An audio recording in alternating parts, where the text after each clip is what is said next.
রমজান মাসে আমরা এমনভাবে ইফতারিতে ভাজা পোড়া রাখি যেন এটা একটা নিয়ম। আসলে ইফতারিতে ভাজা পোড়া না রেখে মাঝে মাঝে কিন্তু অন্য খাবার থাকলেও বেশ ভালো লাগে। সেজন্য কিন্তু আজকে কোনো ভাজা পোড়া রেসিপি আপনাদের সাথে শেয়ার করব না।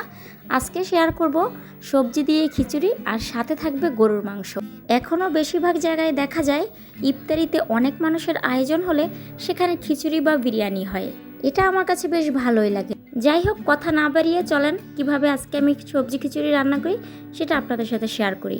আজকে আমি মোটা চাল দিয়ে খিচুড়ি রান্না করব। মোটা চাল দিয়ে সবজি খিচুড়ি রান্না করলে কিন্তু অনেক বেশি মজা লাগে। আমার যতটুকু প্রয়োজন ততটুকু আমি চাল নিয়ে নিলাম, আর সাথে কিন্তু মুসুরি ডাল নিয়ে নিলাম। এখানে আমি শুধু মুসুরি ডাল দিয়ে আজকে রান্না করব। ভালোভাবে কিন্তু চালটা বারবার করে ধুয়ে নিলাম, যেহেতু দেশি মোটা চাল, এটা কিন্তু একটু ভালোভাবে ধুয়ে নিতে হয়।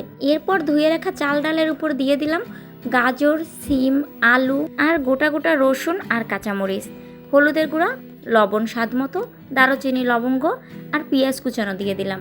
সাথে দিয়ে দিলাম তেজপাতা। এখন তেল দিয়ে ভালো করে সব চাল ডাল সবজি মাখিয়ে নিতে হবে।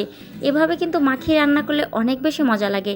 আমি সবজি খিচুড়ি সব মশলা একেবারে দিয়ে ভালোভাবে হাত দিয়ে মাখিয়ে তারপর কিন্তু চুলায় দিয়ে দেই। এখন কিন্তু কষিয়ে নিতে হবে। বেশ অনেকক্ষণ যাবৎ ভালোভাবে চাল ডাল কষানোর পরে আমি এখানে কুসুম গরম পানি দিয়ে দেব।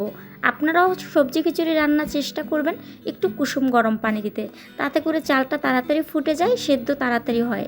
অনেকেরই কিন্তু অনেক বেশি পছন্দ ইফতারিতে খিচুড়ি বা বিরিয়ানি, এটা আমি অনেক জায়গায় দেখেছি। যাই হোক, চালটা প্রায় ফুটে গেছে।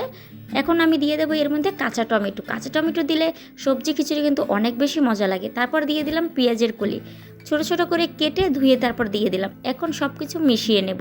খিচুড়িটা প্রায় আমার হয়ে গেছে। এখন শুধু এই টমেটো আর পেঁয়াজের কলিটা সেদ্ধ হলেই হয়ে যাবে। আমি যখনই সবজি খিচুড়ি রান্না করি তখনই যখন হয়ে যায় খিচুড়িটা, তখন ডাল ঘুটনি দিয়ে সবজি একদম চাল ডালের সাথে মিশিয়ে দিই, তাতে করে খেতে বেশ ভালো লাগে।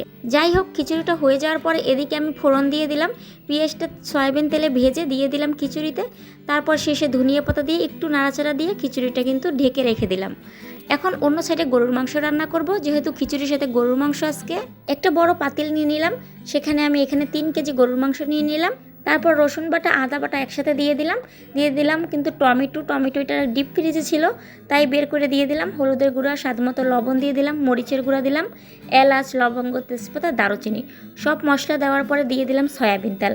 এখন আমি কিন্তু গরুর মাংসটাও মাখিয়ে আজকে রান্না করব। ভালোভাবে কিন্তু একদম মাখাই নিলাম। মাখানোর পরে দিয়ে দিলাম কিন্তু এখন পেঁয়াজ কুচিটা একটু বেশিই দিতে হয় গরুর মাংসতে। ভালোভাবে মিশিয়ে নিলাম। গরুর মাংসটা কষাতে কষাতে যখন 80% হয়ে যাবে তখন কিন্তু আলু দিয়ে দিই আমি। এখন আমি আলু দিয়ে দিলাম। আলুগুলো মিশিয়ে এখন কিন্তু ঝোল দিয়ে দিলাম গরুর মাংসতে। আমার গরুর মাংসটাও প্রায় হয়ে গেছে। এখন শুধু ভাজা জিরার গুঁড়ো দিয়ে নামিয়ে নিলেই কিন্তু হয়ে যাবে। আজকের খাবারটা কেমন লাগলো অবশ্যই জানাবেন আপনারা।